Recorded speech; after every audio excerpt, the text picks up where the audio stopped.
Federation Champion, Sergeant Slaughter, versus the Immortal Hulk Hogan. Face to face, it's WrestleMania!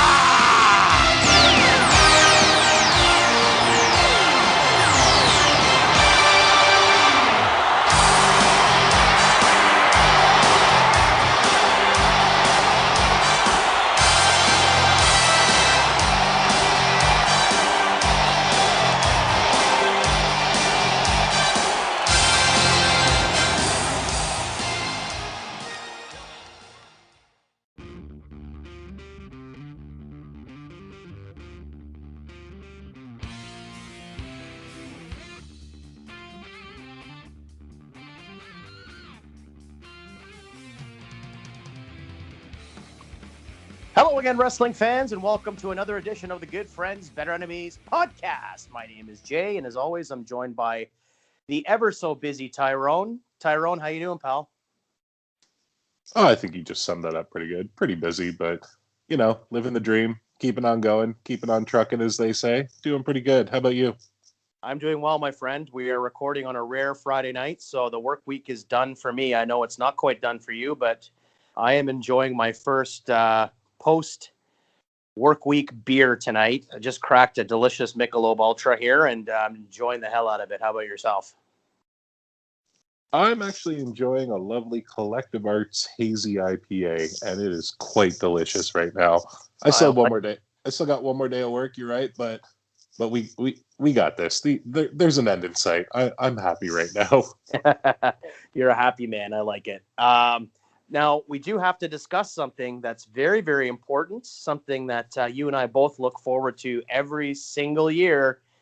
And starting with this week's episode, we are smack dab in WrestleMania season. Are you excited, my friend?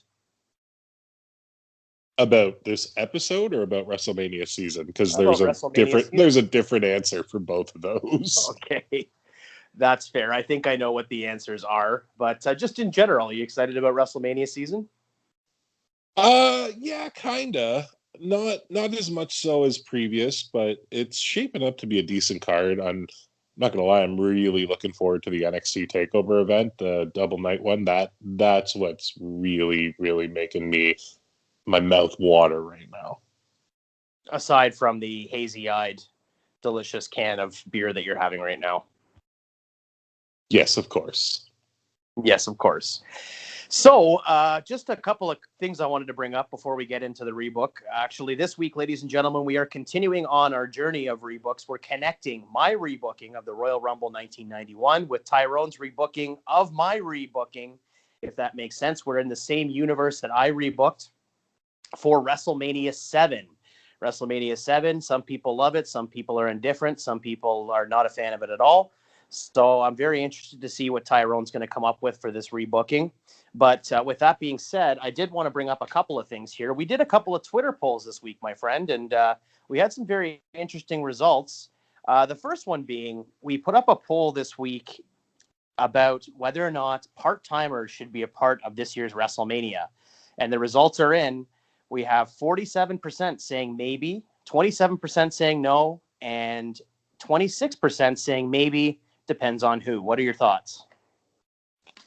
I mean, we already have a couple of part-timers involved this year. We have Shane McMahon, and I guess Edge is kind of a part-timer. I don't know what's going on there. So we're still getting it. We're just not getting the ones that we're used to. You know me. I don't need the part-timers. I've always said I don't need them. I've always said I don't really want them. I enjoy the fact that we're getting almost an entire WrestleMania card with just the full roster and none of the part-timers. So I'm happy about that. And it seems like most people kind of agree with me. Well, I mean, you do have people that are on the fence. 26%, 47% is fairly overwhelming that they say yes. I do agree that I think that there may be, we've talked about this on previous episodes. I think actually last week we talked about how we both believe differently in this year's WrestleMania. I feel as though if there's one Mania that could use a couple more part-timers, it'd be this one. But you are of the feeling that we should just let this current roster stand on its own 2 feet, and I totally get that. But with that being said, that doesn't mean that we're not going to get part-timers. To your point, we talked about this last week, that we might still see an Austin or see a Taker or see a Triple H, but they might not be in ring. We might see some fun segments, especially if we get like a big part-timer, or not part-timer, but legend, Hall of Famer like Steve Austin. You want to see him do something in the ring. I don't want to see a backstage pre-tape or vignette with Austin. Everybody likes to see a stunner from time to time, right? Yeah, a stunner's fine from time to time, but it all depends on who, though, as well. Like, I wasn't a big fan of, was it 3 or 4 years ago when they just took out the New Day with them? Thought that was unnecessary. It made sense against the League of Nations. They lost. I hated the fact that they just turned on the New Day at it. But it's Austin. He's just going to beat up everybody. So that's why I kind of say it depends on who's in the ring when you see the stunner. That's very. It'd be fun if they did something with Kevin Owens and they both did stunners or something. That might be fun, but who knows? I feel like if we're gonna get it, that's what it's gonna be. It's gonna be against Sami Zayn, and I'm okay with that because Zayn's already over. It's not gonna hurt him in any way. Yeah, I agree with that 100%. Another fun poll that we did this week was we did some fantasy booking, kind of in the vein of what we do with our show as a theme. Is I put up a poll on Twitter asking, it's 1998, the screw job never happened, and Bret Hart is defending the WWE Championship at WrestleMania 14. Who do you want to see him face? 54% said Austin, 38% said Shawn Michaels, and 8% said The Undertaker. Where do you land on that? How do you think that you would have liked to have seen that go had Bret not left the company and dropped the title at Mania? I don't want to live in a world where Bret Hart was still in the company in '98. So to me, this question is non-existent. Okay, fair enough. I do think that at one point in one of our previous episodes, we did talk about this as well, and we both agreed that Austin would have been the logical choice anyhow. But that brings us to my final poll of this week, which was kind of fun. I thought it would be a little bit cute to do something like this. So I did, if Shane McMahon and Braun Strowman do indeed have a match at WrestleMania, which it's now confirmed they are, which stipulation would you like to see them compete in? So at 14%, we have other. At 19%, we have a scaffold match. At 29%, we have Hell in the Cell. And overwhelmingly, at 38%, we have a Texas death match. You bet your fucking ass we do. I'm not the only one that wants to keep seeing these Texas death matches. I know you started it as a joke and I gave you shit, but now it's just turned into we always need a Texas death match. I'm okay with it. And I'm okay with it being Braun and Shane, neither of which are from Texas. The show's not in Texas, but why the hell not throw them in a Texas death match?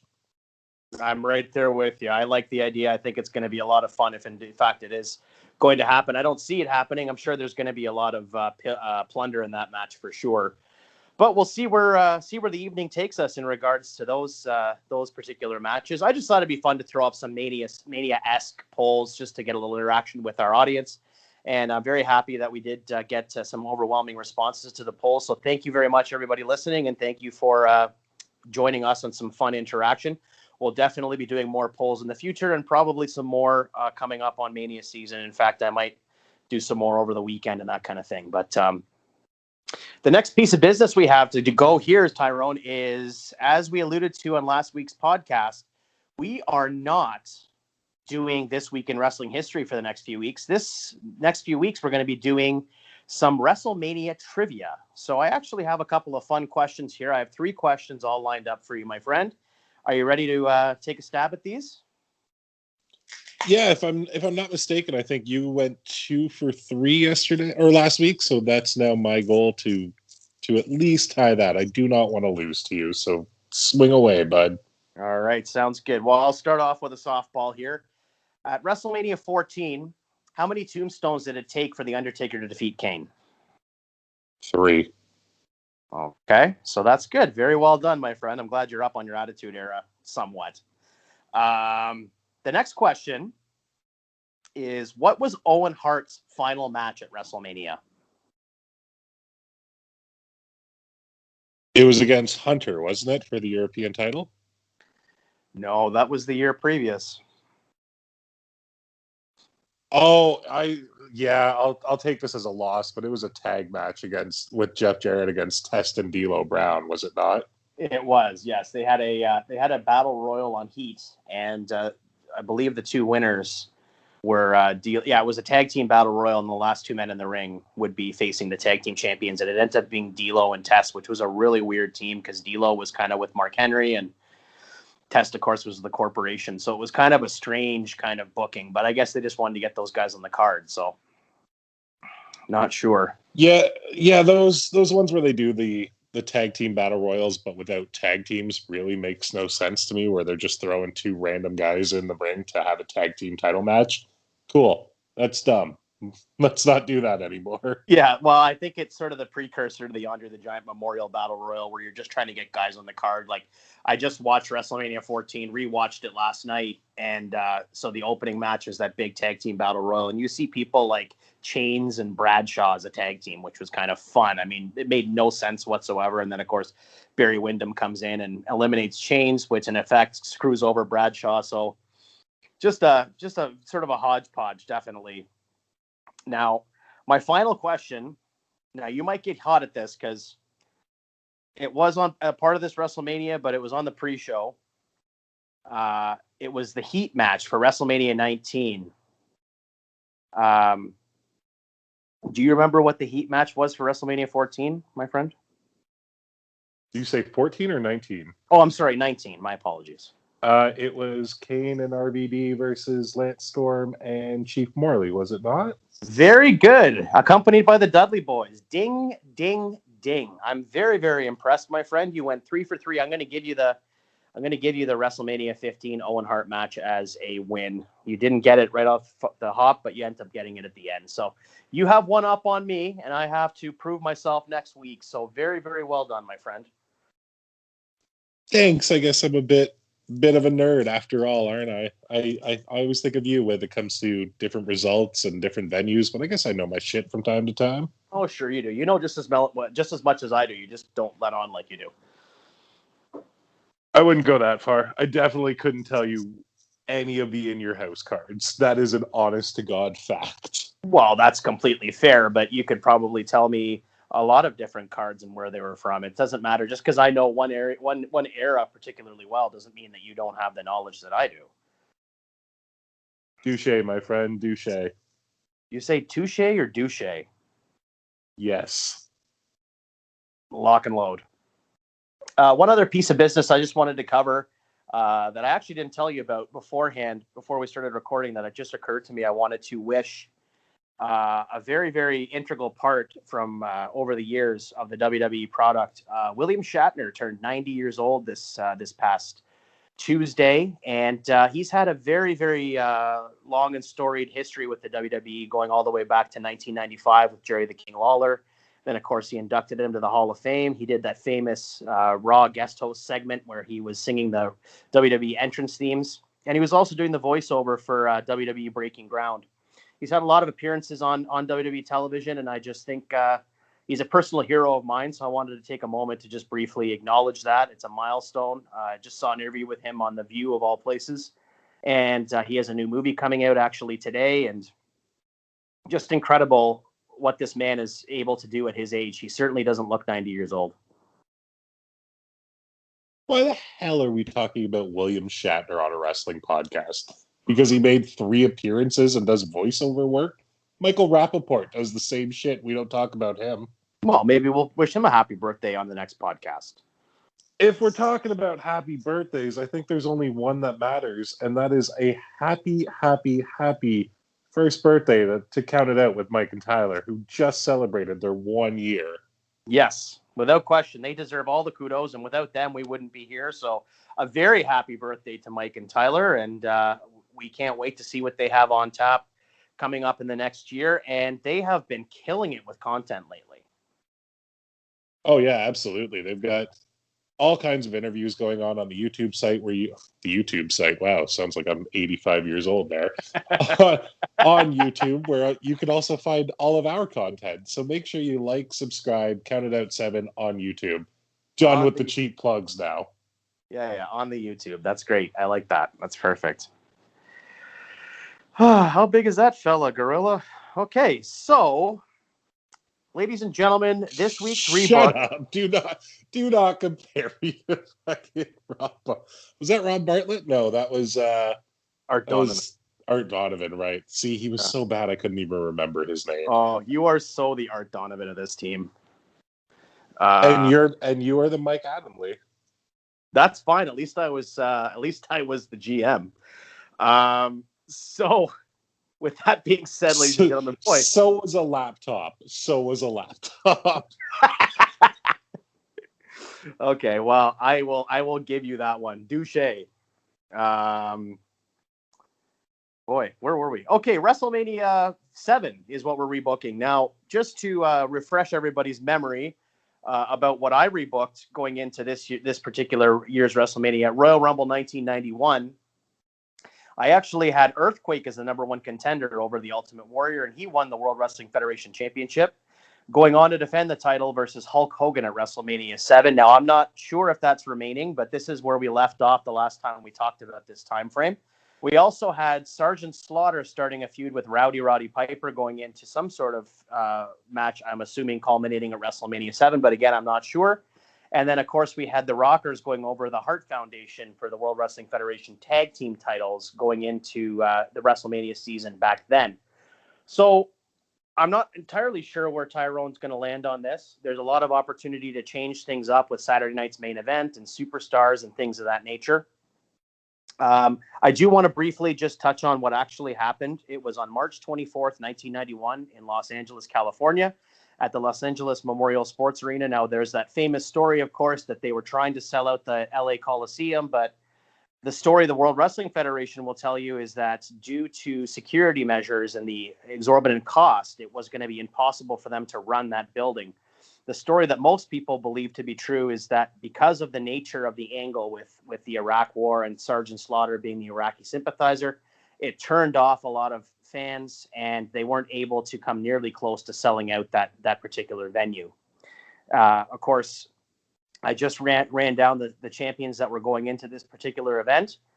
And other than that, there's really not too much of note to bring up with this particular event going into it, other than, of course, the fact that the world was extremely concerned about the Iraq War and the consequences theretofore. The Iraq War actually had ended before this WrestleMania event took place.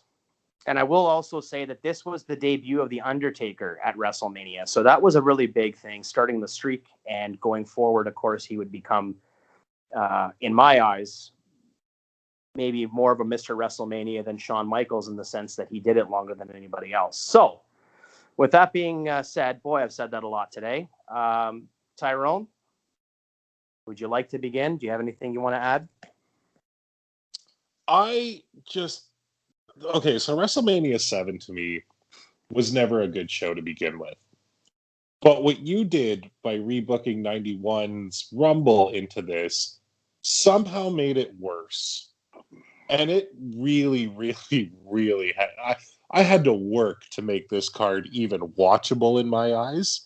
So, yeah, bear with me today, guys, because this is not a good one, and I'm just blame Jay. I think that's the best way I can say it is blame Jay. I was very tempted to have the Mr. McMahon character debut on an episode of Saturday Night's Main Event during this time frame and call out Saddam Hussein, and that was going to be my main event. But even I thought that was a way too far-fetched idea. So yeah, that didn't happen. I'll let you know that right now. Yeah, that probably wouldn't have been the best idea. I mean, that would be sort of akin to having Roddy Piper take on O.J. Simpson at WrestleMania 12. So I don't know where you're going with this card. I feel like I left you a lot to work with, certainly with the people that were in play at the time. So we'll see where you go with this. I'm very interested to see.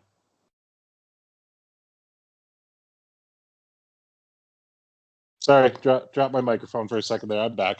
Yeah, No problem. I'm ready. Let's do this a little differently this time, or I guess kind of the same that we normally do.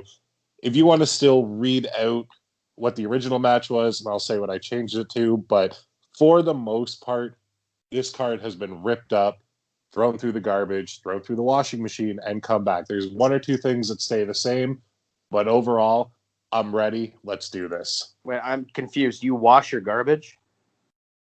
I mean, sometimes if it smells really bad, you just give it a quick little wash before you want to be nice to the sanitation workers. Well, I mean, I rinse out containers and stuff, but I don't take my garbage and put it through a rinse cycle in my washing machine. Oh, well, you're missing out there, bud. Fair enough. Fair enough. I have a stockpile of dishwasher pods, so maybe I'll give it a go. All right, ladies and gentlemen. So the opening contest for WrestleMania VII, as per canon, was the Rockers, Shawn Michaels and Marty Jannetty, going up against Haku and the Barbarian, accompanied by Bobby the Brain Heenan. What do you have for me, pal? Well, we know this is changing right off the bat because this is not the goddamn tag team title match. I'll tell you that. So to open this one, we still have a tag team contest. It is a number one contenders match for the WWF Tag Team Championship with the Hart Foundation taking on the Legion of Doom.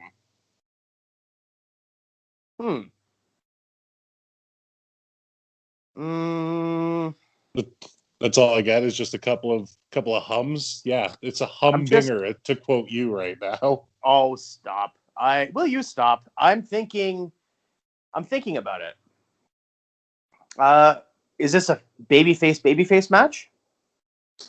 It is, but so I'll break it down for you a little bit. Please. What happens is we have LOD going over. It's a very competitive match, but overall the stronger guys win. They take out Brett. They beat up Brett. They focus on a certain body part, probably the leg. Take him out, put him up for the Doomsday Device. He wins. Anvil gets frustrated and turns on Bret Hart, where we start to get Brett now as the babyface push. Anvil's going to become a monster heel. We're going to have them go at it down the line, probably at SummerSlam. But it breaks them up, but you also get the LOD coming out strong. Okay. All right. There's a couple of things here. I don't hate it on its face. Like, it's not the worst idea. First of all, I do not want to see the Anvil versus the Hitman at SummerSlam. I definitely still want to see that Perfect and Brett match.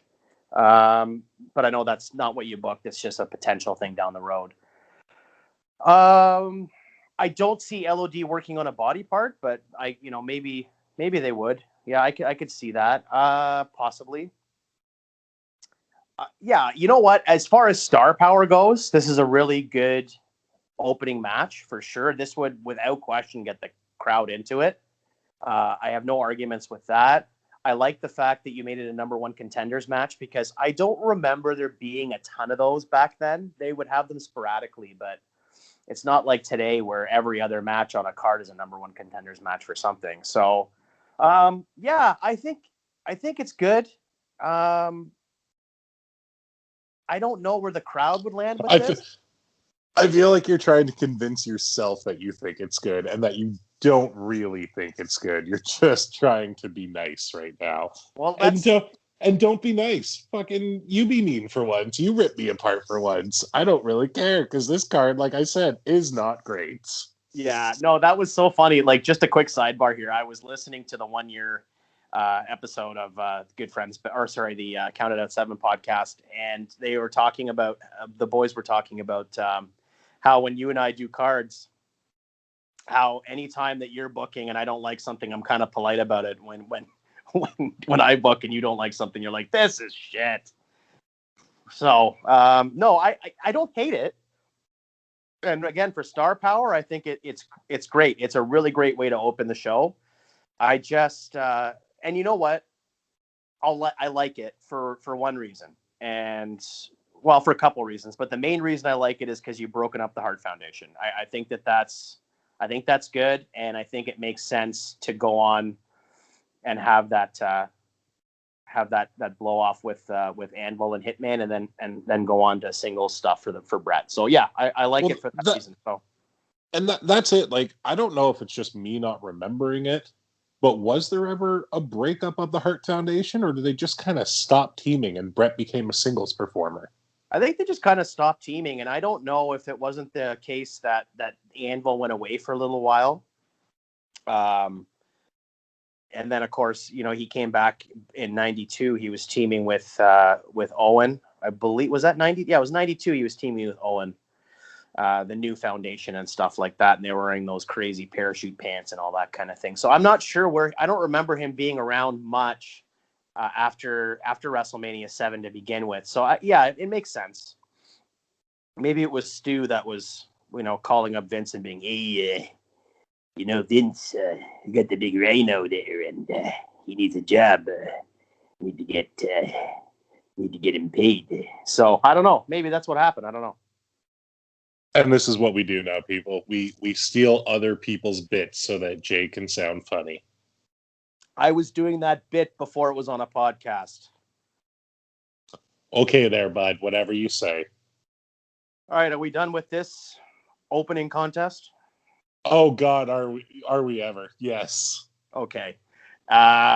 Next up on the card, we have the Texas Tornado, Kerry Von Erich going up against Dino Bravo with Jimmy Hart, and I gotta believe you got something better than this. I do, to a degree. So this is where your booking comes into play. So right now we have Sergeant Slaughter going one-on-one with Roddy Piper in an old school flag match. So that's right. You have the Iraqi flag in one corner representing Sergeant Slaughter, and then you have Old Glory in the other corner representing the Canadian Scotsman, because why the hell not? Okay. You know what? I don't hate that. I'm really surprised by the stip. I'm not going to lie. When I had originally laid out this card for the Royal Rumble, and then I sort of thought about Rowdy and Sarge going to the Mania, I thought maybe you thought it was going to be a boot camp match, didn't you? Did. And that's where I wanted to throw in a little bit something different there. I got to keep you on your toes and not give you what you're expecting, because I can see what you were doing. And I was like, all right, we're not going that route, but I'll still play along.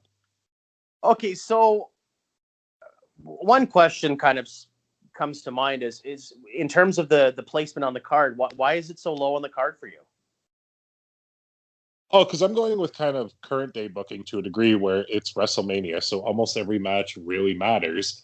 And coming off of the tag team match, you want to have a high profile singles match next, and then you kind of work a little flow with the crowd. Yeah.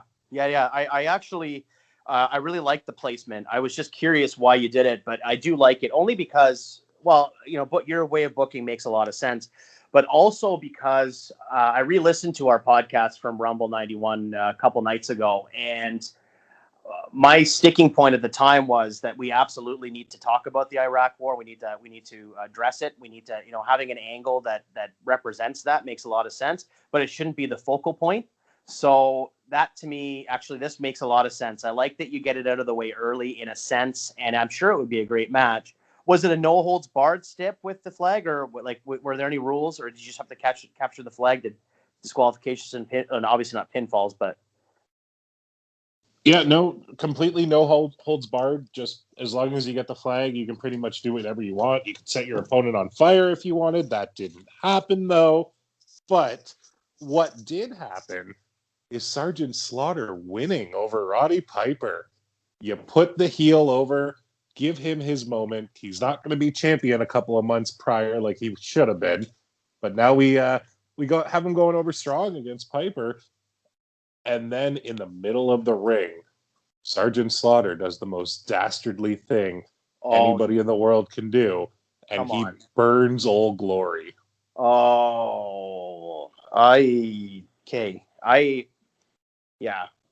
It's fantasy booking, so anything can happen. In reality, he would have been murdered in reality. Like, I'm well aware of that. That was the plan for him when he burned the Hogan shirt. He wouldn't do it. So they burned the Hulkamania t-shirt, and he got death threats for that. So, I'm well aware that I essentially just booked this man a death sentence. Well, ladies and gentlemen, WrestleMania VII is now over. we have had an evacuation of the building. There's been a riot, and that was a hell of a... No. It's just called an intermission. Mm. And then you introduced 1991 WWE pay-per-view audience to an empty arena pay-per-view. No, I like it. I just wonder where you go with Slaughter, because the Iraq War was already kind of over. I'm not saying that the it was out of the headlines or there wasn't anything else going on in the Middle East. Obviously there was, but now that sort of the crescendo of what was actually going on in terms of the war is over, where do you go with Slaughter after that, in your mind? Well, you look at SummerSlam 91 and what the main event was. So you kind of just do a one-on-one to a degree, or you can still do the tag match and then have Slaughter turn on Adnan and Mustafa at that point. Like, I toyed with that happening here, but because I just did a Hart Foundation breakup, I didn't want to already do another one right after. Do you know what I mean? Yeah, and I think it would be too soon as well, as like to turn Slaughter. You needed to get a little bit more mileage out of that. And that's right. You still had them wrestling at SummerSlam 91. So I guess you could just do a thing where on television you're booking him against, like upper mid card guys, and he's gone through Piper now. So yeah, okay. And you know he's gonna go after Hacksaw or something like that next. He's just gonna keep going through the red, white, and blue Americans until he gets all the way to the real American. Yeah, and then he starts tagging with Nikolai Volkov. So as a thing. Well, yeah. What else would happen? Of course, it's wrestling. Yeah, exactly. No, that's pretty good. I don't hate it. Yeah, I think it makes. I actually like the fact that you put him over. If I was booking, I probably would have put Rowdy over, but I actually prefer your booking. I'll be honest. Now that I'm seeing it and hearing it, I prefer that Slaughter went over. So you did good. Yeah, it's definitely better than what Piper did on the original card. Oh wow, original card just being in the corner of Mike Jones, but we'll get to that later. I like you just call him Mike Jones. Okay, well, with that sort of now back in the rearview mirror, I kind of feel like we're ready to go on to the next one, unless you have anything else. No, I'm totally ready to go on to the next one. Okie dokie. Well, the next one we have is the British Bulldog, Davey Boy Smith, defeating the Warlord, accompanied by Slick. What do you have for this one, my friend? So here's a shocker for you. This match is staying completely untouched. Because I feel like this is to put it in newer WrestleMania perspective, this is the Ryback versus Mark Henry. This is the two powerhouses just going out there, beating the living crap out of each other. We've already had a high-energy tag match, a flag match with Old Glory being burned. Now it's time to just let a couple of beefcakes go out there and just beat each other for a little while and let the crowd come down a little bit. I'm sorry. You're making me laugh tonight with some of your terms. I like that you refer to them both as beefcakes. It's good. I like that. Well, I mean, I could have just said juiced up roid pigs, but at least I went beefcakes. Okay, I'll take beefcakes. That sounds nice. I've never had a beefcake. Like, what would that be? A hamburger? I think it'd probably be maybe like a meat patty? pie to a degree. Oh, perhaps, yeah, like a mincemeat pie or something. Yeah, okay. Or even a meatloaf. I guess that's kind of like a meat cake to a degree. Yeah, that's sort of where I was going with the hamburger type thing. But no, that yeah, okay. Okay, yeah, I think you're right. I think that you're gonna have ebbs and flows with WrestleMania cards. To your point, you're talking about bringing the crowd up with the LOD thing, and then having the Piper and Slaughter thing. So you can't have them all. You can't have every match bring them up, because by the time you get to the main event, they'll be exhausted. So this match, I don't remember it being particularly great in ring, but it was decent, and a great way to showcase Davey Boy, who is going to be ascending up the ladder for the next year and a half or so until SummerSlam 92. So yeah, it makes sense. And you said that the Bulldog went over, right? Yeah, I didn't touch a damn thing on this one. I feel like we just had a hefty heel go over. So yeah, let's put the Bulldog over. Yeah, no, that's good. I have no problem with that whatsoever. So you're square there, man. You ready to go on to the next? Of course. Oh, you sound very excited about this. I know exactly what's going to happen, too. I'm pretty sure. The next matchup we have coming up is the Nasty Boys, Jerry Saggs and Brian Knobbs, with Jimmy Hart defeating the Hart Foundation, Bret the Hitman Hart, Jim the Anvil Neidhart for the World Wrestling Federation Tag Team Championships. I know this has changed, but how has it changed? Nasty Boys win the tag team titles from the Rockers. What else would happen here? Come on.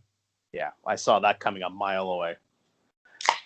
I mean, you took the titles off the Hearts, so we're not getting the Hearts and the Nasties, but I think that the Rockers and the Nasties will have a great match. It might have happened. I can't say I've ever seen it, but my God, I'm not taking the titles off the Nasty Boys. That was one thing you left me with, and I kept it because we all know my absolute love for Brian Knobbs and Jerry Saggs. Yep, absolutely do. Now, did you just say that you haven't seen a Rockers versus Nasty Boys match? You're going to call me on something right now, aren't you? No, I'm not. I'm just asking because there's a couple of examples that I can point to if you ever want to see it. There's one on the old school portion of the WWE Network. If you go to the old school cards, you can see one from 1991 on Madison Square Garden, I believe it was, in the main event, because Hogan, it was one of those cards where Hogan went on before intermission. So the main event was the Nasties versus the Rockers, and that was right before I believe that was right before they were starting to build the tension for the breakup between Shawn and Marty.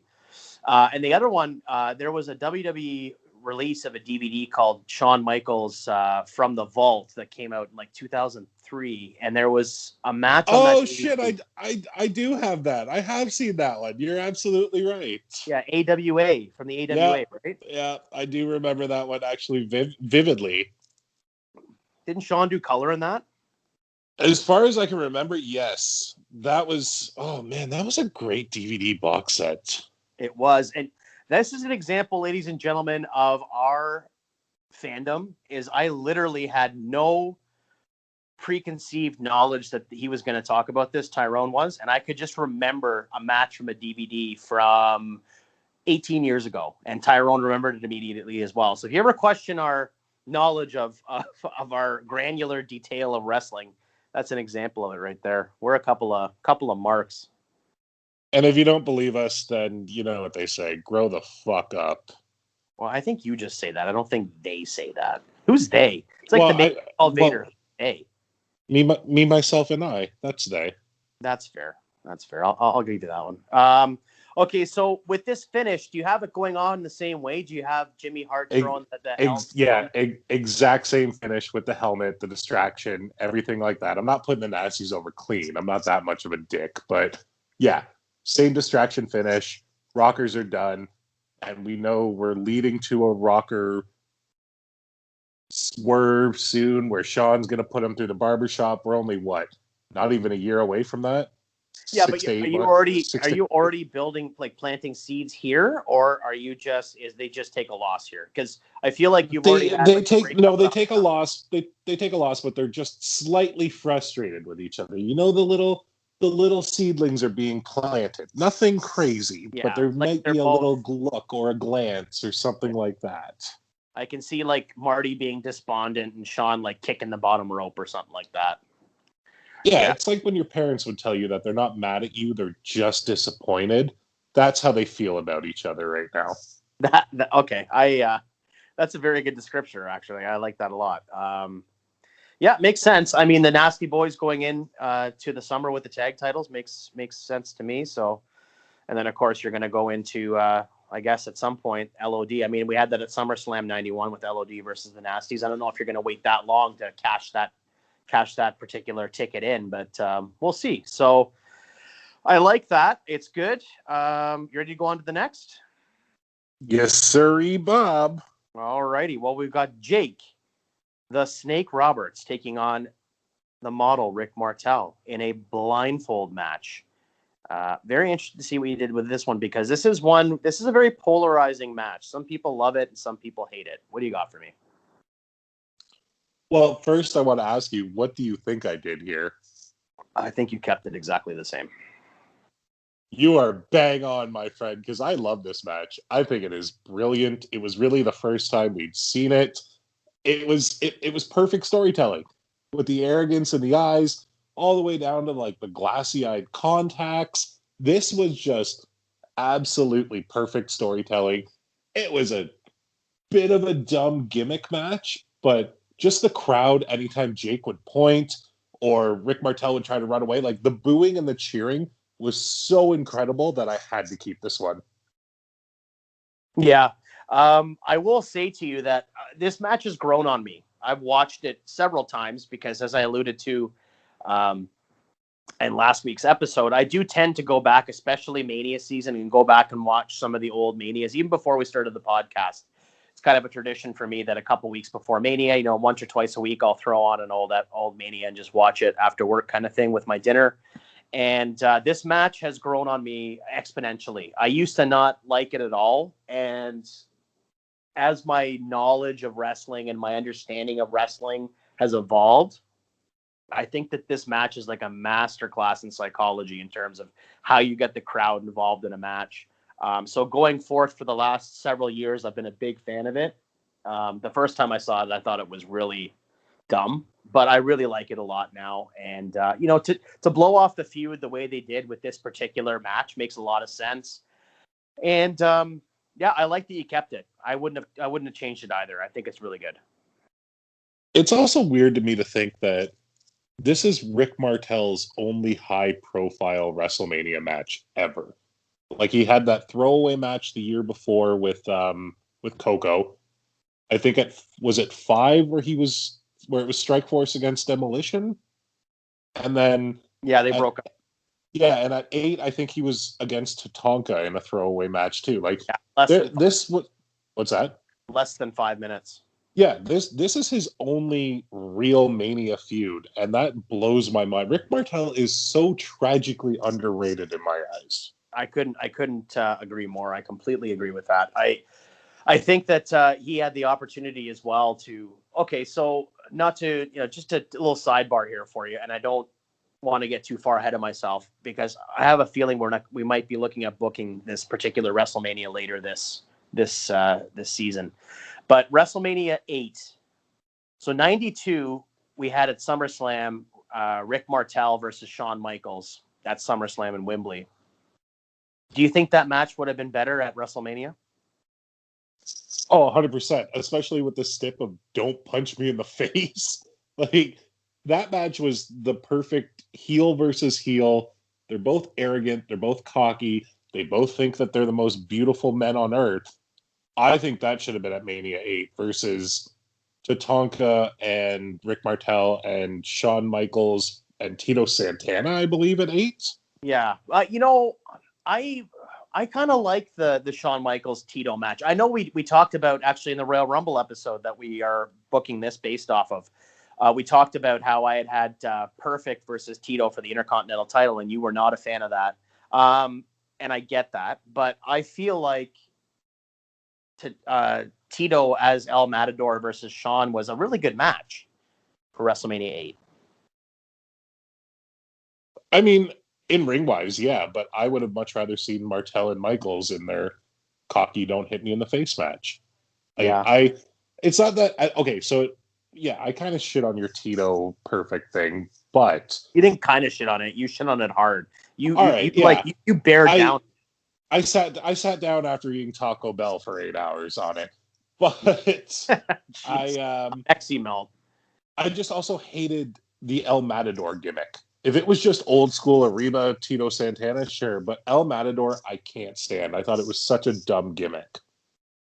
Yeah, I didn't hate it. I actually kind of liked it, but we both land differently on a lot of things. So, nonetheless, yeah, I like that you kept it. It's a great match, and I think it's in terms of gimmick matches, it's something that wouldn't want to see today necessarily. I'm very happy that it has its place in WrestleMania history, and in fact, if you were to do like a list, this might be a list for Mike and Tyler if they're listening for WrestleMania season. Why don't we get a top 7 gimmick matches from WrestleMania and see where this one lands on the card? I'm sure it would be in the top 7. So I like not only top 7 gimmick matches, but also top 7 worst gimmick matches. Okay, so what's the number 1 for you? like worst gimmick match? Mm-hmm. Absolutely. All right. Well, I mean, this is a ridiculous one, but I'm going to say the pillow fight thing from WrestleMania 19 with the Miller Lite catfight girls. Does that count as a match? Because that was terrible. See, I was going to go with Big Show and Aki Bono. That would have been my number 2 pick because, yeah, again, terrible. Then there's probably more Playboy pillow fights that we'll just put the Playboy pillow fight, Miller Lite catfight girls, all that under one. Yeah, one umbrella, I think, is because we had the Playboy evening gown match at WrestleMania 20 as well. So, anyway, we digress. Are you more or less satisfied with your rebooking of? Well, you didn't rebook; you kept it the same. So I think we can move on to the next. Yeah, let's do it. But unless you want to just talk about Rick Martel for another hour, because we could probably do that. But yeah, let's move on. I'm actually very excited about the next one. I don't know if the card placement has stayed the same, but I'm super excited because I have a feeling you've changed this. Maybe you haven't. I don't know, but I'm very excited to see the next match on the card is The Undertaker with Paul Bearer defeating Jimmy Superfly Snuka. And I'm just curious to see if you change this, who you changed it to, because this sets the tempo and sets the pace for the run. I mean, I'm not putting too much pressure on this. Obviously, we know that the streak wasn't a thing, nor was it planned out at this time. But this particular match, is the straw that stirs the drink. It starts the streak. So where do you land on this? So, just in a conscious effort to legitimately piss you off and make you hot, I have decided to never book The Undertaker on anything that I rebook again.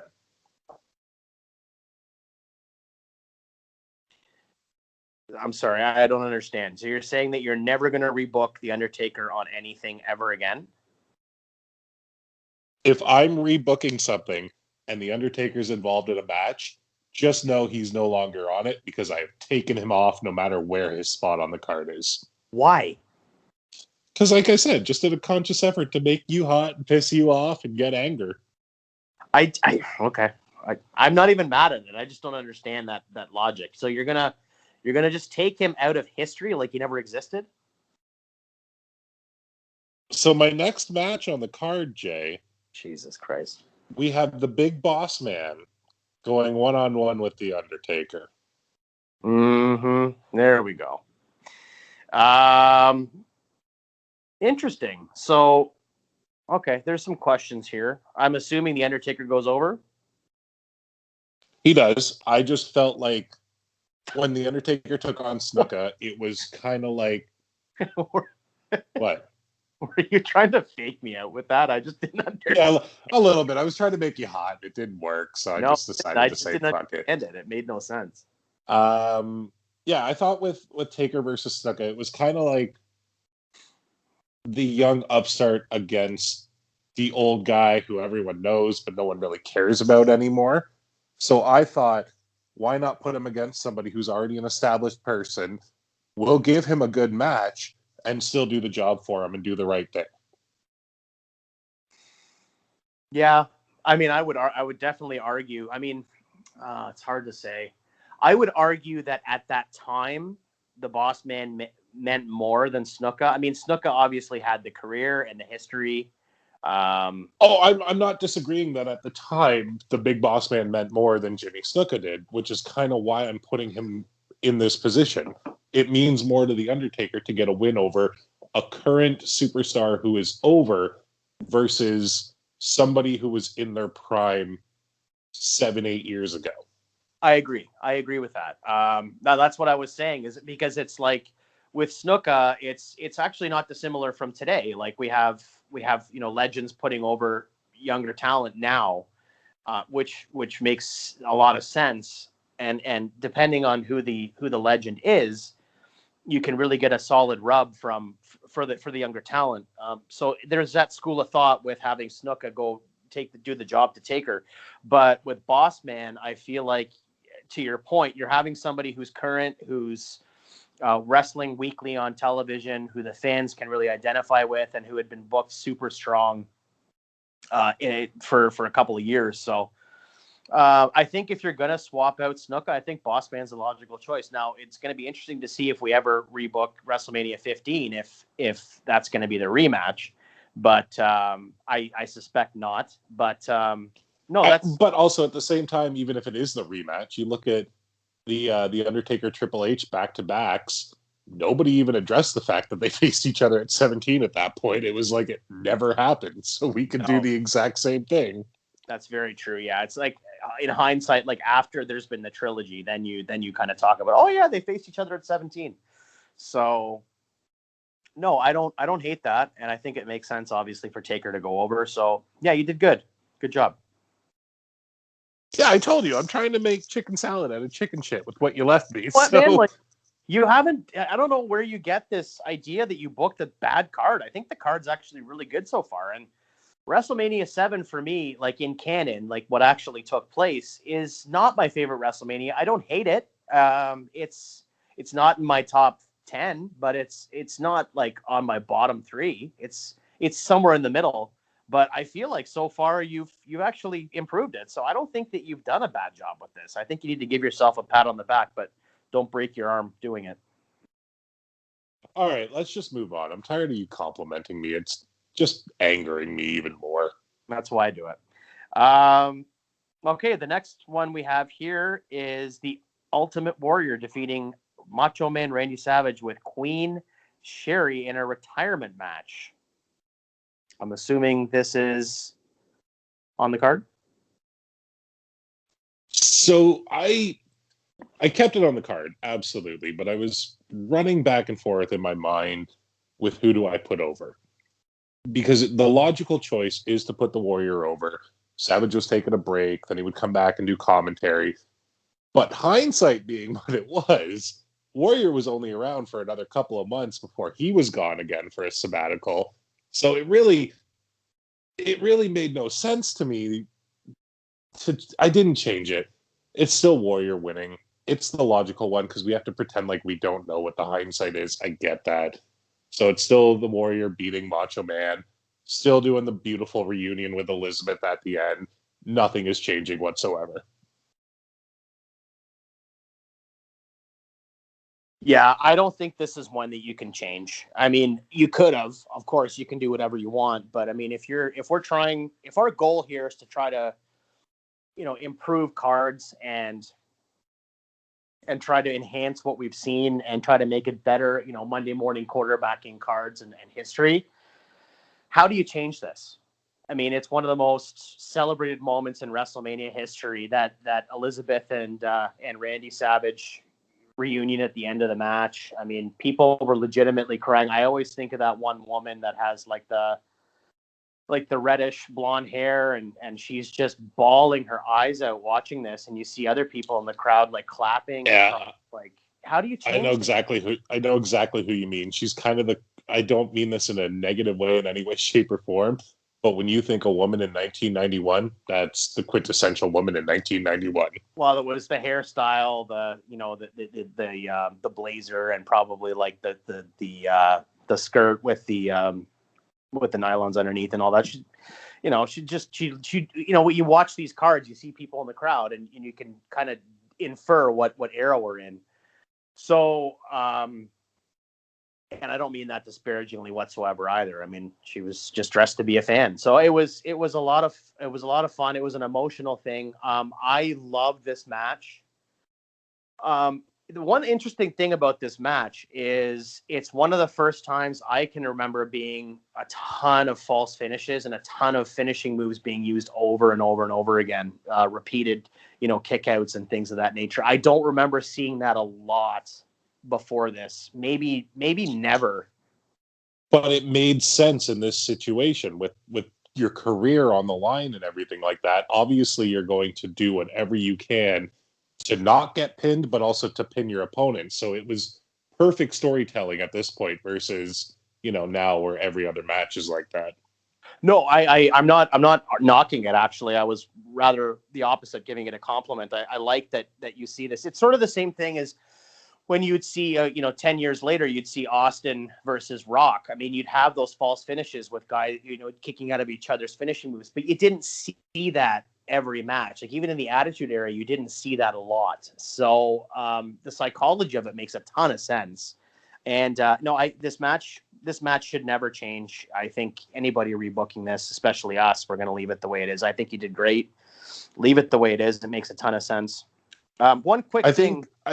Well, hold on. Just one thing first. I think we can both agree that this is the Ultimate Warrior's best match he ever had in the company. It's either this or or six. Are you gonna say 6? Yeah, I figured you'd say 6. No. I'm not saying that 6 is better. I'm saying it's a toss up between the two. I mean, in ring wise, obviously Savage was going to give a lot more and do a lot more. He was going to bump a lot more and that kind of thing. But I think 6 is a classic too. I think suffice it to say this was Warrior's best era. I think that's fair to say. I'm partially surprised that you didn't say 12 with the squash of Triple H, considering you're such a new generation, Mark. I haven't brought up the new gen once this episode. And I'm very proud of you for it. You get a gold star. No, I figured since I brought up Shatner, we're probably past the point where you want to hear about the new gen. So the one other question I had for you in terms of this, I forgot to ask you from the top, and it's just occurring to me now, is does the aesthetic of the event change? Because you remember WrestleMania VII was all red, white, and blue, everything, and banners and all that kind of thing. Is that the same? Is the arena configuration the same, or does that change? No, I'm going to leave it the same because we're still in the Gulf War. Everybody is still very pro-America, anti-Iraq, and everything around there.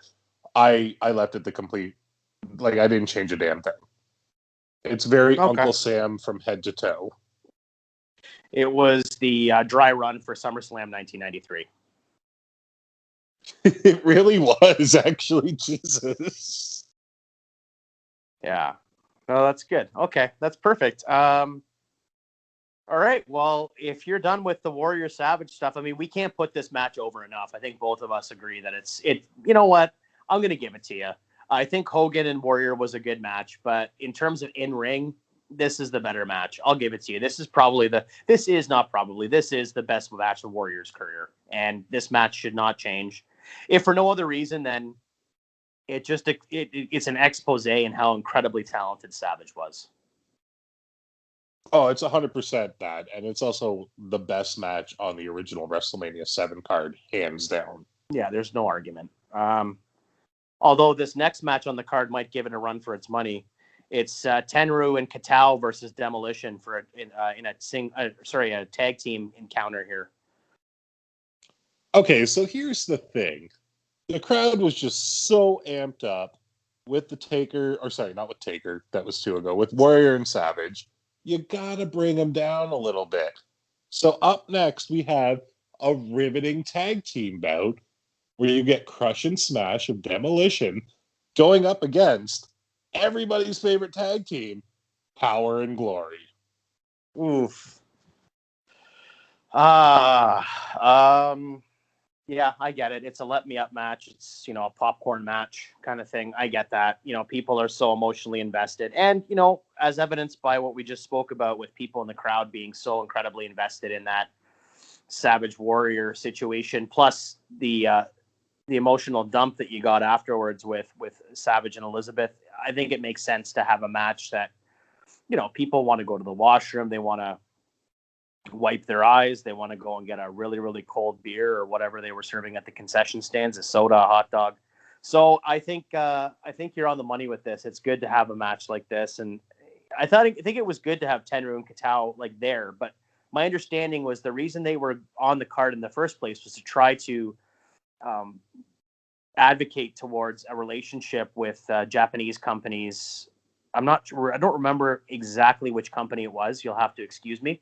But it was their fledgling relationship with the WWF at the time, and I believe that's why they were on the card in the first place. Maybe it was Baba's company. I think that might have been it.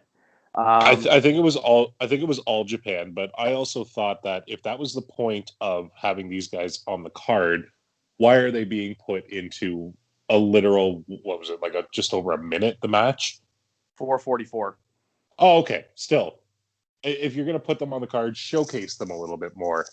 Maybe even have them go one-on-one. Like, you know what I mean? Like, Yeah. it's WrestleMania. There was fucking 15 matches on this card. Give it to them, for God's sakes. No, I agree 100%. And at this time as well, if I'm not mistaken, I just rewatched Mania 2 nights ago. Demolition were heels at this point, were they not? Yeah, they were. Yeah, Crush was in it, so they were heels. I think Bill Eadie was done by this point. I don't even know if he was managing them still or. I don't think he was ringside for this. He had some heart issues. He had gone to Japan and wrestled not too shortly before this, and he was taken off the road because he had some heart issues. So he wasn't cleared to compete. And it wasn't too long after this that Demolition broke up. So, and that was the end of that incredible run that they had. So. Yeah, I mean, I don't know. I think it's much better that you put this one on the card. I'm assuming Power and Glory goes over, or did you have Demolition go over? Holy shit, you're right. Power and Glory does go over because I'm in the fucking minority that think Power and Glory is a super underrated tag team. I think they are too, and I just figured it made sense if you're winding down the Demolition run, just put guys over for a bit. Like, obviously they're going to go on to be different gimmicks. Crush was going to be, Kona Crush, and then of course you have Repo Man. So if you're going to repackage these guys by the time we get to summer or fall of 91, you may as well, being such an established tag team, put some younger teams over. So makes a ton of sense to me. Yeah, that younger team of Hercules and Paul Roma. I'm still on about that Hercules and Jake the Snake match from SummerSlam 88. I'm telling you, it's a hell of a match. Check it out. It's like 12 minutes long. It was outstanding. I feel like at this point in Herc's career, though, he couldn't even put his arms flat against his side. He was that jacked up. We should have had a triple threat with Herc, Bulldog, and Warlord. Oh man, what? Put a needle on a pole match or something? Oh, yeah, no, Ico Pro on a pole match. Might as well too. Oh, you took the goddamn words right out of my mouth. I think we're a little too soon for that. The contract for the W. Fuck. Oh God, we're off the rails. It's normal. We're halfway through No, we're more than halfway through. I shouldn't say we're halfway through. I can guarantee you we're more than halfway through. Yeah. It's a Friday night. I'm having a couple of pops. I'm having fun with you, man. So much fun booking with you. Not to get out a gimmick here or break kayfabe, but Tyrone and I are both really enjoy doing this stuff, and we give each other the years. We're such good friends that he doesn't even know my goddamn name and calls me Tyler half the time. Well, because Tyler calls me more than you do, so I feel closer. No, I'm kidding. Alrighty, the next one on the card, the next match is for the Intercontinental Championship. We have the Big Boss Man defeating Mr. Perfect by disqualification, accompanied by Bobby the Brain Heenan. I'm assuming, well, obviously this has changed unless you've doubled up. What do you got for me on this one? I'm very interested in this one, by the way. So we still have the Intercontinental title on the line with Kurt Hennig, Mr. Perfect, defending against the one and only Texas Tornado, Kerry Von Erich. Made it happen a little bit earlier here. But this one is going to go kind of the same finish. It's going to be Perfect retaining, but still losing. But I have a DQ finish on this one. I have Bobby Heenan putting a chair in the ring, Perfect going to hit Tornado with it, him missing, referee turns around as Tornado clocks Perfect with the chair. Okay, that old school, the old school finish, that's a good finish. No, I don't hate this. How long had Kerry Von Erich been in the company at this point? He was really fresh, was he not? I think he was there for the Rumble for sure, but he came in an established star, and I get it. It's 1991, so there's not the internet. Not everybody knew who he was, but for the most part, if you're a big wrestling fan, you were also reading like Inside Wrestling, Pro Wrestling Illustrated, anything Bill Apter would put out there. So everybody knew to a degree who Kerry Von Erich was. If you didn't, then you were just a WWF mark and you deserve to just be a fan of the Texas Tornado and not his amazing work in the NWA. Yeah, I think it's fair to say for people like you and I can't speak for you, but I wasn't really aware of who Kerry Von Erich was, Texas Tornado, until I got a little bit later on into my fandom, and I started, learning about WCCW and things of that nature. But and of course Dallas and all that sort of thing. But at the time, I thought he was kind of cool. Actually, I remember when I first saw Kerry Von Erich and seeing this gimmick, I was like, he's kind of like the Ultimate Warrior. They kind of had similar body types and things of that nature. But then, of course, when the bell rang, the work rate was, night and day. So I like this. I think it's a good idea to have Kerry Von Erich on this stage. I like that Perfect's holding on to the title. I don't know where we would go after this in terms of like booking into SummerSlam and things of that nature, but yeah, I think this would be a solid card, or solid match, and yeah, I'm with you on this. The more I think about it, I'm pretty sure at this point, Tornado had already been Intercontinental Champion. Didn't he win it in 90 from Perfect? I don't remember. I can't say for sure. Well, because Warrior vacated it after 6, and then it went to the tournament where Perfect won it. And then I'm pretty sure he lost it to the Tornado. And then won it back from him. So I feel like we're just kind of actually continuing a storyline that was already a thing. Yeah, I don't recall, to be honest. He did have the title for a while, did he not?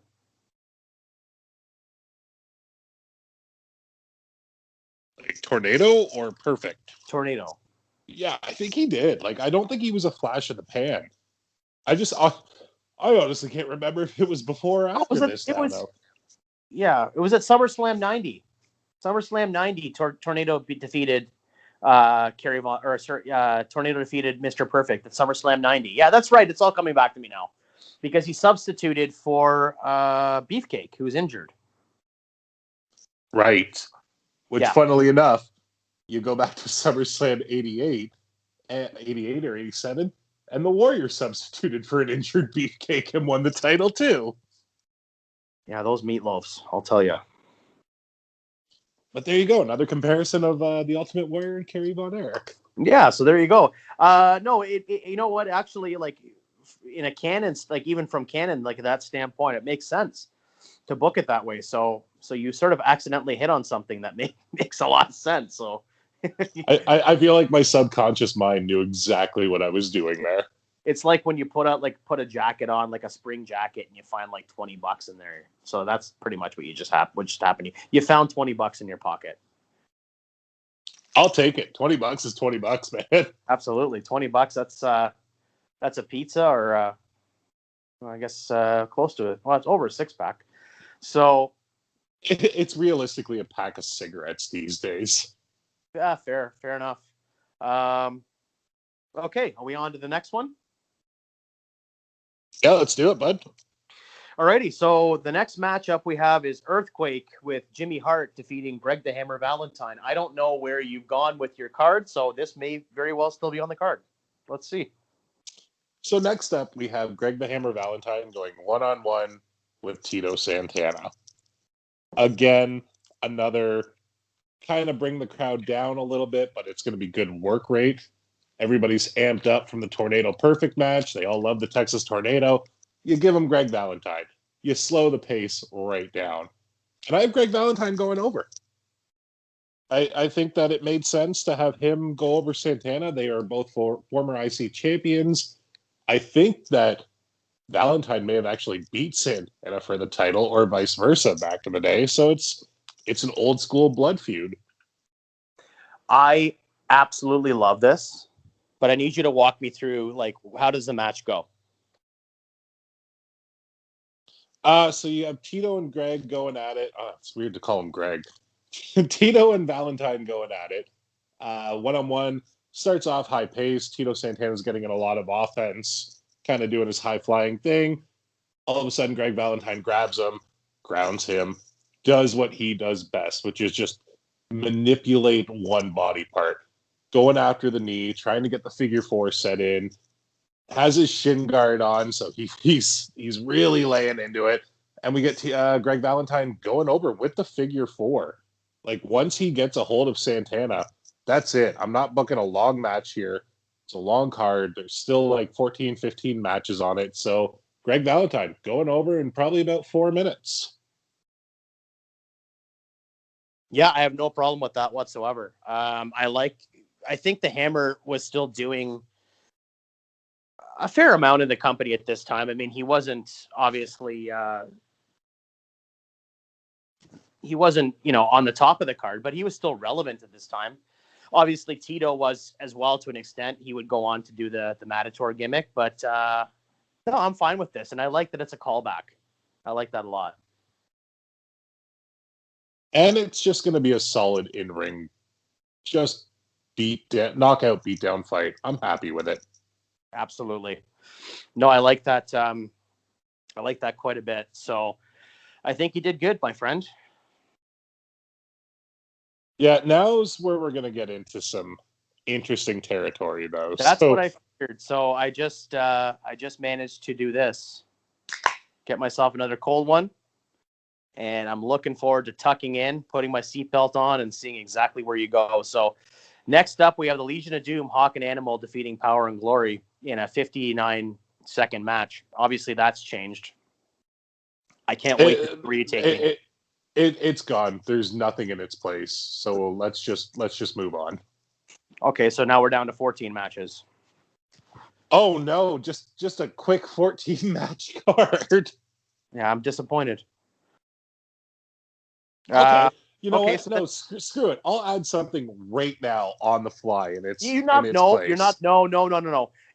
to do that because I can. No, I can, and I can do it right now, and I will just do exactly what we just kind of talked about. And one-on-one, we're gonna have Tenryu versus Katao. You can't do that because when I was booking Starrcade 97 and you were pissed off because I didn't have Raven on the card, I tried to add a match and you said, no, you can't do it. You screwed up. Sorry, tough luck. All right, touche. Fair enough. I'll follow my own fucking rules right now. Yeah. Sorry, Tenryu. Sorry, Katao. Yeah. You can be on Superstars or something next. At least Wrestling Challenge. I feel like that was the more syndicated product at the point. All right. I'll let you have Tenryu versus Katao. Who goes over? The only one who I can remember what he really looks like, and that's Tenryu. Somebody get Tyrone a coin. No, that's fine. Okay, so that was a match. Next up, we have... Yeah, that's the best way to put it. It was there. Yeah. We had Virgil with Rowdy Roddy Piper. I don't know if that's Mike Jones defeating the $1 Million Man, Ted DiBiase, by countout. What do you have for me? Okay. So I still have Virgil versus DiBiase, but I have DiBiase literally beating the crap out of Virgil, just stomping a mud hole in him, if you will. No offense for Virgil whatsoever. And then all of a sudden, you hear some familiar music. We're going to reignite an old feud. And all of a sudden, you hear Jake the Snake Roberts music go off. And it really throws a wrench into the $1 Million Man. He has no idea what's going on, why he's coming out. And he comes out with the big snake. And as he hits the ring, Virgil just rolls him up for the win. And he gets the win. But it's just, it's not on his own. Because I never looked at Virgil as a star. But he really had to win this feud, the way they were building it up. I couldn't have him look strong whatsoever. It wasn't in me. I couldn't do it. I hate Virgil. I hate him. Yeah. Well, yeah, I can see it. I mean, after WrestleMania VI, I don't remember DiBiase and Jake doing much, and I feel like that feud had legs. So yeah, I'll buy that. I don't hate that. I do agree with you that Virgil had to win. I don't know. You're right. I don't think that he would have been able to dominate $1 Million Man either. I mean, he would have been angry enough, in terms of the feud, to have some kind of like a flurry of offense. But I think that once the flurry of offense subsided, that Ted would have taken over. So I like And his offense for the most part in this match was just like juking and jiving lefts and rights, like he was a boxer. Which they never build Virgil as a boxer. He was a bodyguard. He should have been more of a street fighter than a boxer. I'm sorry, that's how I feel. Yeah, no, I agree with you. I think you're right. I was never that high on Virgil either, and he really didn't do much after this. He was still there for quite a while, but he really didn't do a whole lot. That's the thing. Like after this feud, he kind of just became a jobber to the stars. Like he lost to Yokozuna a few times. He would lose to. I feel like he lost to like Nails and the Berserker and all of those kind of gimmicks. He was just the guy that they would send out and be like, "All right, Virgil, go. You know what to do." I think occasionally he would like get a win on superstars over an enhancement talent just so that they could keep him at a certain level so that when people did go over him, he was like kind of a name. But no, to your point, he had no problem beating Dwayne Gill, but God forbid he goes against the Vikings Berserker guy, but he loses to him. Yeah, and your point is well taken. I think that you're on the money. So I think you're absolutely right that Virgil had to win this match. It needed to be a definitive blow-off because I certainly didn't want to see this feud continue. So I like the idea that you have Jake in there and you can come up with some sort of a way to make like if you're going to do like reignite this feud, you're going to have Jake versus DiBiase, say at SummerSlam. Potentially, you could make some kind of a match that would have some serious stakes. Did this feud? This wasn't the blow-off though. Didn't it continue for a bit more? Like, wasn't there $1 million title matches and everything, or was this the end of it and those had already happened? I think this was the end of it. I don't remember it being much. Like I might be misremembering here, but I don't recall a lot of him, being other than this match. Like I said, he was here and there, but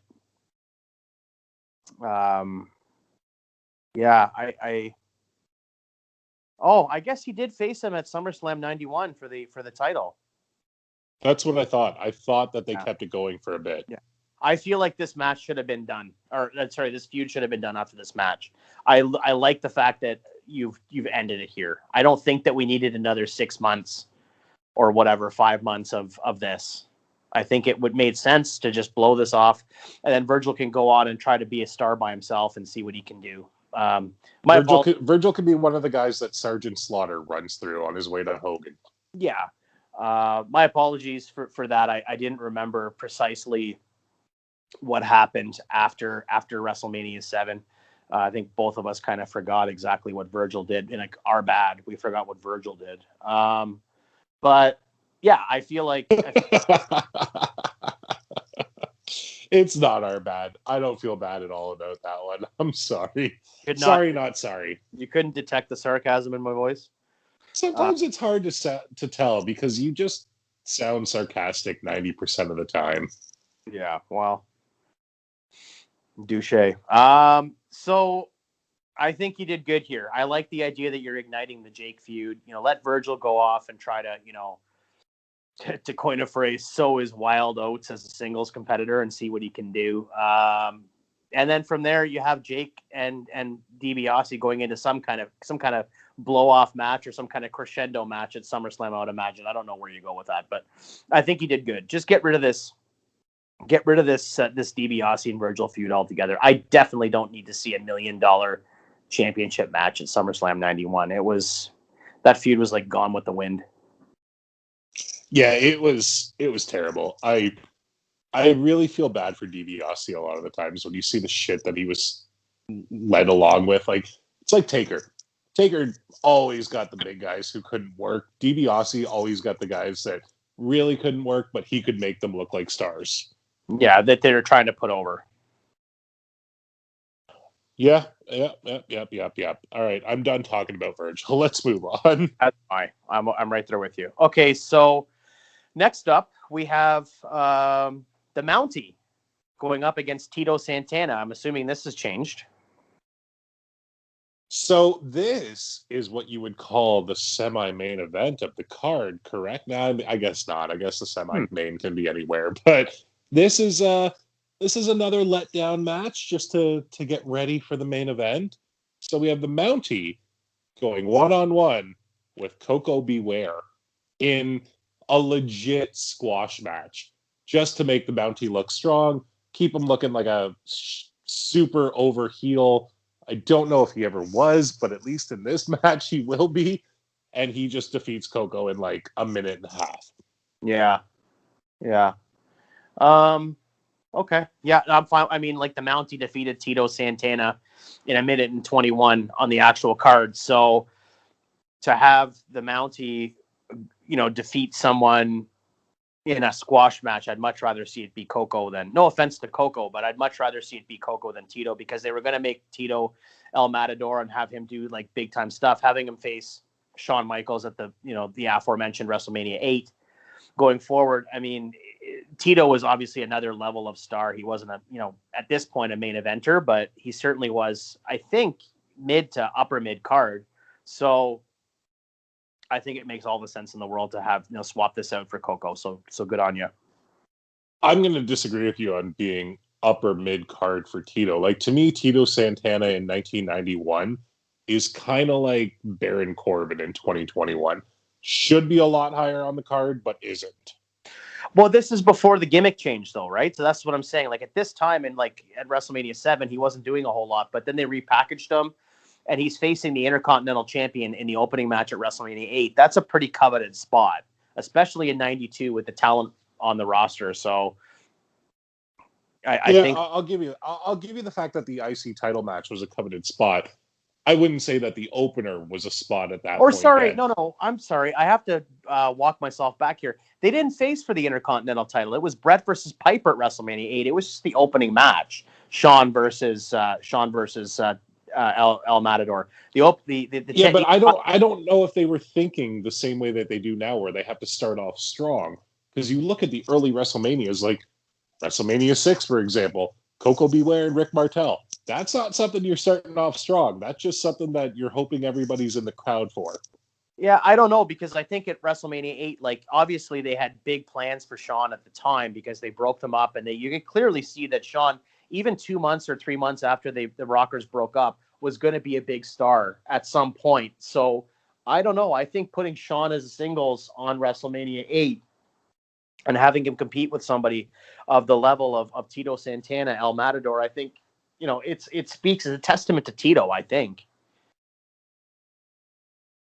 Yeah, I'm not disagreeing with the fact that Tito would get a great match out of him, and it was somebody that would make Shawn look strong.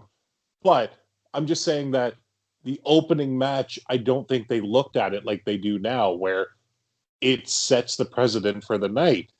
They kind of just looked at it like, all right, we're going to put this out there. We don't want to get into it just yet. This is kind of the warm-up match just to make sure everybody's in the building and having a good time.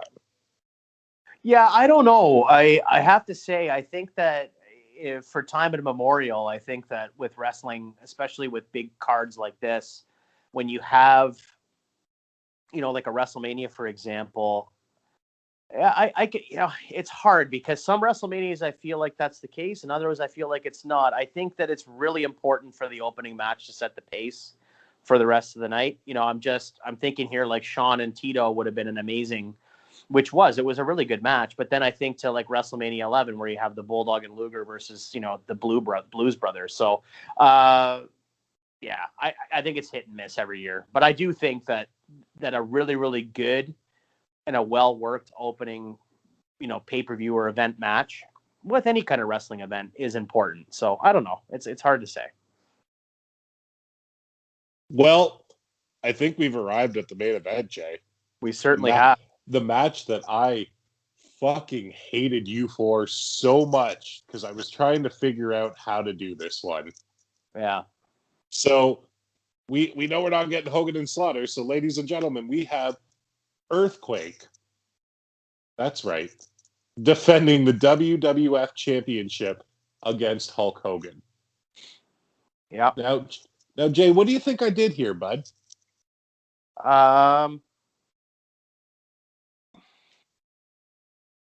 Instinctually, I think that you had Quake retain, but I don't know. I don't think it's like in the realm of possibility that he would, but I think maybe you would have preferred that he did.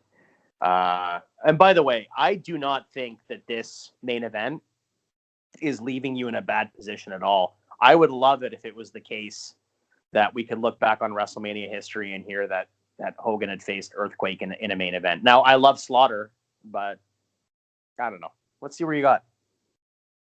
So what I did with this one is I have Earthquake retaining, but not cleanly. Obviously, nobody was beating Hogan clean at this point. Barely anyone was beating Hogan. We know that. So I had them going at it, but then I had Sergeant Slaughter come out. I had Mustafa come out. I had Adnan come out. I had Typhoon come out. I had everybody that could help Earthquake, Dino Bravo, all of them come out. And they literally just did the Royal Rumble 1994 finish to a degree where they all beat the living crap out of Hogan and left him laying, giving him some time off, comes back hot for SummerSlam, takes it out on Slaughter at Summers. I didn't think this one all the way through, did I? Jesus Christ, I just caught myself in a thought. Yeah. No, I'm still going to go with it, though. I'm still having Quake retain. You give Hogan time off. You can have him come back on a Saturday night's main event, take the title, and then move on. There we go. We got out of it. So you have Hogan losing at Mania and having him decimated in the ring, and that's how you go off the air. And then you go to a Saturday night's main event, which, granted, at the time might have had a larger audience than, well, it would have a larger audience than pay-per-view. Jay, But not only did I have Hogan lose and be decimated, but I had the American flag burnt on this show. Oh, what have I done? Yeah, I don't know. I guess, I don't know. Maybe I don't really know. I feel like based on the tone of you've done a really good job booking the card, but I can't see Quake retaining. I can't see it. I understand why you couldn't did see Quake. I couldn't see Quake winning the title, but you made that happen. So I was like, all right, he's a bigger guy. He's younger. Let's actually give him a bit of a run. How could you not see Quake winning the title? He was so hot at this time. He had just done a run with Hogan. So clearly he was one of the top, heels in the company. How could you not see Quake having the title? I don't know. I guess I just look at it hindsight and see Slaughter being the most logical choice at this point. But I couldn't do that at all because you decided to throw me this curveball. You definitely could have done it if you had done, I don't know. You could have changed things through the course of the road to WrestleMania, but no. I'm not mad at it. I don't see how you have Hogan losing this match.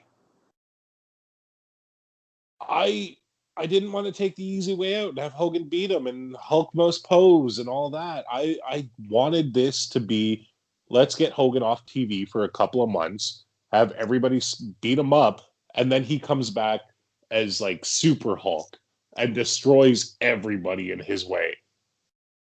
Yeah, okay, I can see that. The thing is, I kind of feel kind of the same way you did the DiBiase and Virgil match. I kind of feel like you'd have to have someone come out and help Hogan. To go off the air with Hogan just a bloody mess in the middle of the ring and have Quake holding the title over him. You could do that 10 years later, but at this time, I don't know. It's hard to say. Maybe everybody was so tired of celebrating Virgil's win that they couldn't come out and help Hogan. Do you think of that? That's possible. Yeah, they might all be partying in the back. New world champion, soon to be Virgil. That could have happened. Yeah, Virgil could have done the run out. I didn't want to say it, but that's honestly what I was thinking. Virgil comes out to try to save Hogan. I like that. Okay, I well, mean, I'll this tell you what. this is kind of tradition with my rebookings, and you know that. I do a real solid undercard, and then I just shit the bed with the main event in your eyes. No, I don't think you shit the bed. I just don't see how, like, logically, like, if we're booking this in some semblance of reality in 1991, how Hogan doesn't go over. But if you want to, like, if you want to push the envelope with, like, real solid heat, see, I don't hate it from, like, a fan perspective. Like, for me as a fan, I love the idea of Quake going over Hogan and just retaining the title and leaving him in a bloody mess. I love that. And let's be honest about it. I mean, the height of Hulkamania was on, like, the downturn at this point. He wasn't at the heights that he was in 89 or 90. He was already on the downward trajectory at this point. So I completely understand your booking, but if we're doing it, like, as reality-based booking, I don't see it happening. Let's put it that way. I love your booking from a personal standpoint, but from a logistical standpoint, I can't see it. That's fair. I can respect that opinion, but I'm going to stand by my booking because it's kind of what I want to see. I don't know if it. I genuinely don't know if it's what 6-year-old me would have wanted to see, but right now, 34-year-old me wants to see that.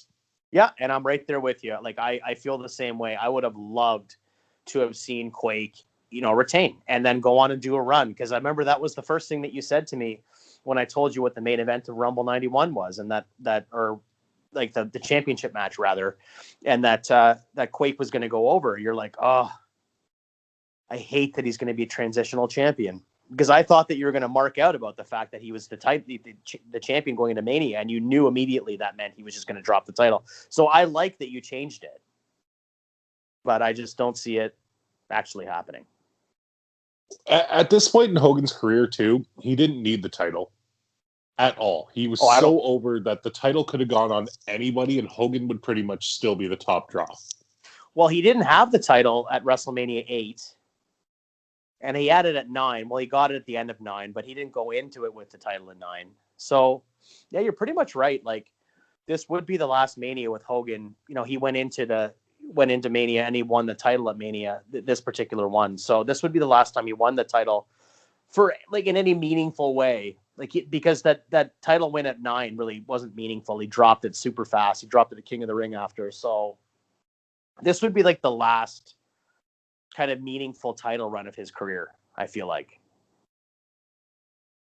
Yes and no. Like, I don't see it as meaningful, though, as, say, when he beat Savage at 5 and lost it to Warrior at 6. To me, that was his last meaningful one. Because what happened with this one? He originally beat Slaughter, and then he lost to what? Undertaker at Survivor Series? Is that what happened? Yeah, and then they went to Tuesday in Texas. And that was all like, it was so, like, that whole thing was stupid. I don't know why they put the title on Taker for 3 days, had him lose it at Tuesday in Texas, and then they vacated it going into the Rumble. They did that because they're trying to protect the Taker gimmick, I think. Protect the Taker gimmick or protect Hogan? Well, they didn't want to have Taker lose to Hogan because they were trying to build Taker up as this monster heel, right? So they didn't want to have Taker lose, but they also didn't want to have... Yeah, I think they're protecting both guys, and that was the logic. Like, so then why even book the match, I guess, right? But yeah, at the same time, it was a big draw at the time, Hogan versus Taker. So you're protecting both guys. Remember the fun 2002 Hogan versus Taker match? Oh my God. Yeah, you could measure that height that he got from the chokeslam with a $5 footlong. Didn't they also hog-tie Hogan to the motorcycle and drag him on a Monday Night Raw? I was at that Monday Night Raw. I was at the Air Canada Centre. Oh, wrestling, you magnificent bitch. How we love you so. That's the night that I saw Ric Flair versus Hulk Hogan in the main event. It's weird that main event in WWE didn't happen until 2002. I still stand by that. I completely agree. Now, should it have happened at 9? I don't know. Or sorry, 8? I don't know. Maybe you wait and do that at it should. No. It should have. We will always disagree on this one. I know that. But it should have. I don't disagree with that. I'm just saying it should have happened in that year. And it should have happened at Mania, but you could have saved it for SummerSlam too. I mean, I would have rather have seen that at SummerSlam '92 than Savage and Warrior 2. Yeah, I don't think anyone was really clamoring for that one. It just kind of happened. That was a weird time though, with Savage being champ. He didn't really have the challengers, so I kind of Yeah. get why they went with him. But anyway, that's a completely different episode. Absolutely. And so I think for the most part, you booked a really solid card here, bud. I'm a fan of it. I was a little bit on the fence in the beginning, but now that I think about it, I do enjoy the LOD and Heart Foundation stuff. I like that you swapped out Boss Man for being Taker's opponent. And again, I'll just say, like, I from a fan perspective, from a Mark's perspective, I love the idea of Earthquake going out as champion and leaving Hogan lying for the first time in WrestleMania history. But I don't know if it would like actually happen. You know, I don't know if they would have ever like entertained that kind of booking in 1991. So I'm kind of like on the fence about it, but from a personal perspective, I like it a lot. Hey, it's our show. We can book it however the hell we want. Absolutely. It's our show. We can do what we want. And speaking of which, I believe that you are going to tell me what I'm booking next week. Well, I think it's kind of obvious what you're booking next week, is it not? You did Rumble 91, I did 7. I did Rumble 2002, so you're going to do 18 next week, bud. Oh boy. March 17th, 2002, the former Sky Dome in the Toronto, Ontario Greater Metropolitan Area. It'll always be the Sky Dome. Oh, forever and a day, it'll always be the Sky Dome. I don't even know what it's called right now. I think it's the Rogers Center, but I could be wrong. The Dome, for those of us that live in the GTA, the Greater Toronto Area, it's called the Dome. Okay, yeah, I'm looking forward to this. I do remember vaguely how you booked. Well, I certainly remember how you booked the Royal Rumble match in this particular rebooking that you did with Kurt Hennig going over with the assistance of the NWO. And Triple H is your champion going into this one. Yes, we will definitely see where we land on this. There might be some changes. Certainly, if I'm booking it in terms of the Attitude Era and there being a little bit of hot potato with angles and titles, this might be a different card come next week. I mean, you also have No Way Out that you could have changed a lot of things at there. So yeah. I'm excited to see what you do. I'm also excited to see if we still get Edge fighting over Shampoo with Booker T. It's going to be interesting.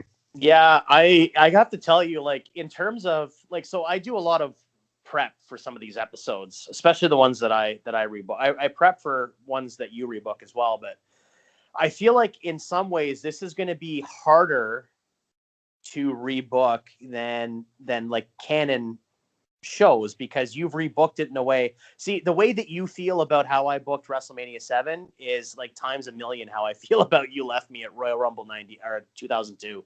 So I got my work cut out for me for sure. We'll see where we go.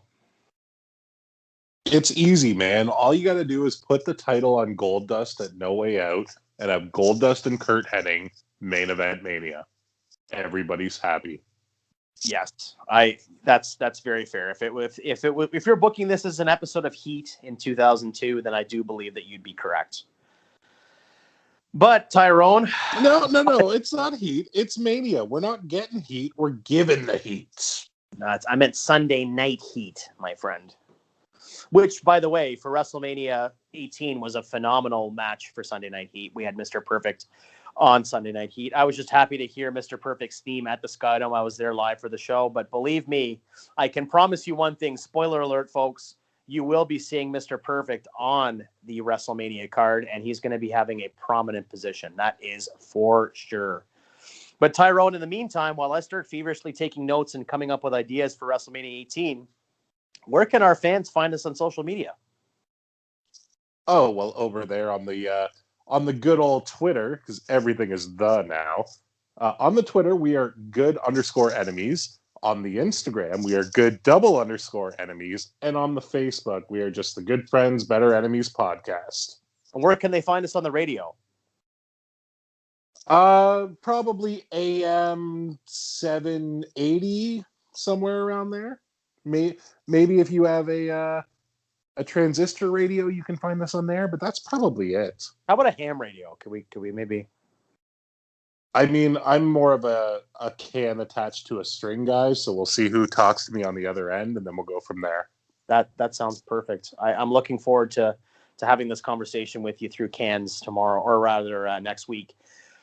So, ladies and gentlemen, with that being said, we have rebooked, or rather Tyrone has rebooked WrestleMania VII. And next week on tap, you have WrestleMania 18. And for myself, Tyrone, for Virgil, and for the big boss man who did the big L at WrestleMania 7. You've been listening to the Good Friends, Better Enemies podcast. Bye.